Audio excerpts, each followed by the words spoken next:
With the end of an era on the horizon and the original FNAF timeline wrapped up and moving on to something more with glitchtrap and Vanny come security breach, there isn't much left to understand. Well, the original timeline, but we'll never figure that out. But just as we thought the 9th Symphony was playing, we heard news of a series of fan games funded by Scott as a way to give back to the community. But with the games that he funded, did he realize what timeline he was really creating? And did he set himself up to be devoured by his own creation? That's what we're exploring today. Greetings gamers and welcome back to Top 10 Gaming. I'm Connor Monroe, and is this the FNAF Fanverse initiative timeline?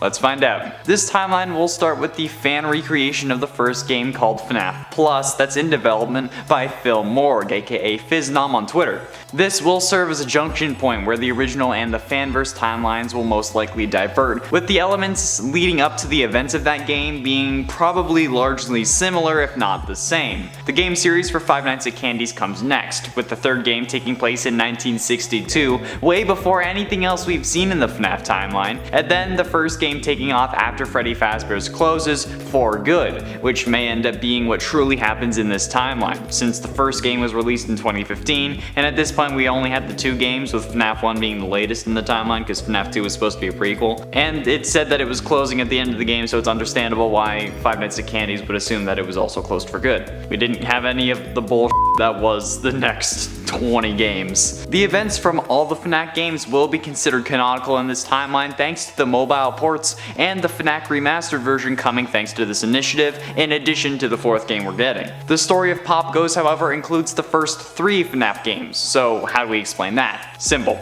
The new game coming with the initiative called Pop Goes Evergreen will only be considering itself and the game Pop Goes Arcade 2020 Edition canon, meaning that Pop Goes 1 and 2 don't count anymore. So we're unsure of how much of the main FNAF story is canon in this version, but at least it's not screwing us over like the main FNAF timeline. The One Night at Flumpty's series, which is also getting a new game, doesn't rely on the FNAF story for its story, so the One Night at Flumpty's 3 game won't be messing with anything already established. The same thing with 1 and 2. They just kidnap a random person and then be like, hey, let's be friends, but you gotta survive this game. So currently, from what we can figure out, after the missing children's incident where 5 kids got killed at the hands of William Afton using the golden Bonnie Springlock suit, the original Freddy Fazbear's location gets closed down for the reasons we see in the FNAF 1 newspaper clippings. They aren't of the FNAF 1 restaurant, but they're of the first one. This is also the location where Charlotte, William's business partner Henry's daughter, is killed outside the restaurant despite the security puppet keeping an eye on her.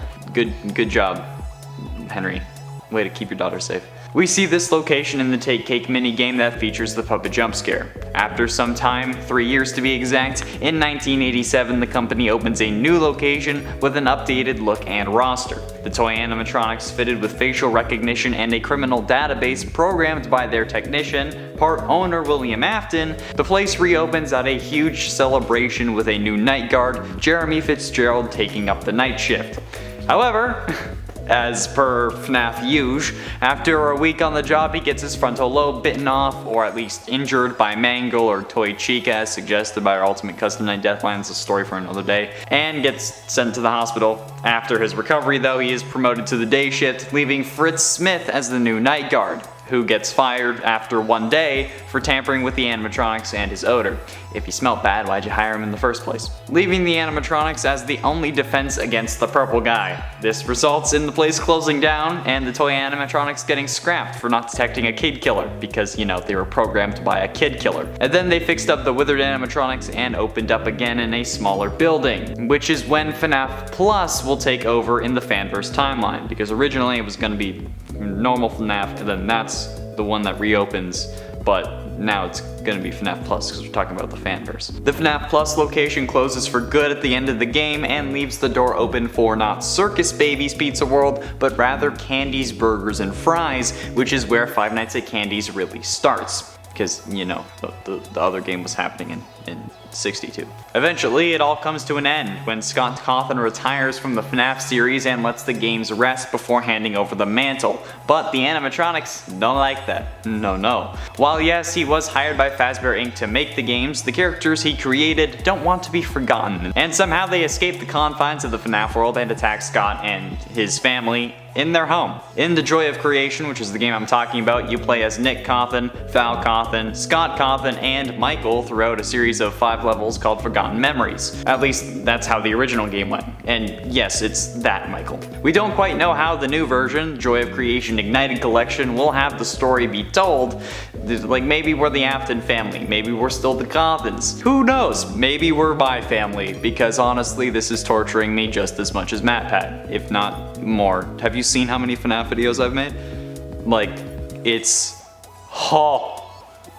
a meme. I'm getting tagged in constant FNAF things. Okay, it's annoying. But if we are the Cothins, Scott may have set his own fate. Cause like, does any of that story sound oddly familiar? Like you've heard it recently? Scott ending FNAF and the animatronics retaliating? Okay, well, maybe not the animatronics retaliating, but Scott did recently announce his retirement. And if you want more info on that, click up in the top right corner for that video. We did a whole explanation. There was a whole kerfuffle. It's a long story. And while the game may be referencing him quitting 2 years after the first game released, which would be in 2016, the end of Cothin's FNAF could mean that these games leak into our reality. Think about it. The recent games in the main FNAF world were about games interacting with our world. Hell, even FNAF 3 and FNAF World had those concepts in it as well, with FNAF World setting up the clues to unlock the good ending in FNAF 3, no matter how much we hate FNAF World, and FNAF 3 having you punch a code into a wall of all things. I still don't get that. And now glitchtrap has escaped his version of the real world into a video game and is now getting back out of said video game. What if this FNAF Fanverse Initiative universe is actually this universe? And soon enough, we'll see that before appointing a successor, Scott is taken out by animatronics. Okay, well, probably not, but it would be interesting to see how this all gets worked into that timeline, because like it's supposed to be in our world. We'll figure it out. There we have it, friends. Could this be the timeline for the new FNAF Fanverse? We'll have to wait and find out. While we're waiting, why don't you hit that subscribe button if you enjoyed and you're looking forward to the Fanverse. And while you do that, I'll respond to some comments from previous videos. COD_gamer431 said, "Bruh, you look like Rick Astley, Connor." I get that a lot. So much in fact that I actually deep-faked myself onto Sir Astley, and from the Never Gonna Give You Up music video, yeah, it actually doesn't look that different at a glance. So I'm sure many of my Instagram followers thought that I was just rickrolling. FinGRL said, "I have a feeling that MatPat would probably take on the role of owner of FNAF." I don't think so. Actually, in my mind, it's guaranteed not going to be MatPat. While Scott has worked and talked with MatPat before, he doesn't know him on a personal level as far as we know, only a professional one. And Scott would give it to someone who he has worked with directly, or at least been on a project. Maybe someone who helped him write some of the Fazbear Fright stories or the original novels. But I doubt it will be MatPat, Daco, or Markiplier, or literally anyone who talks about FNAF, especially not me. Glitchy Gaming said, "FNAF isn't over." No, it's not. I never said that it was in that video. If people had questions about if the series was ending and then they saw that thumbnail, they would proceed to click on the video. And if they watched until the end, they would see that I do in fact say that it isn't over. Clearly didn't watch the whole thing, you just angry commented because I expressly stated that it wasn't ending.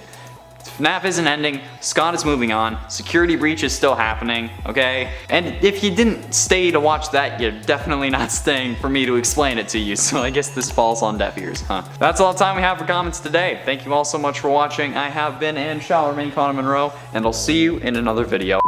The concepts of these games is just, it's hilarious.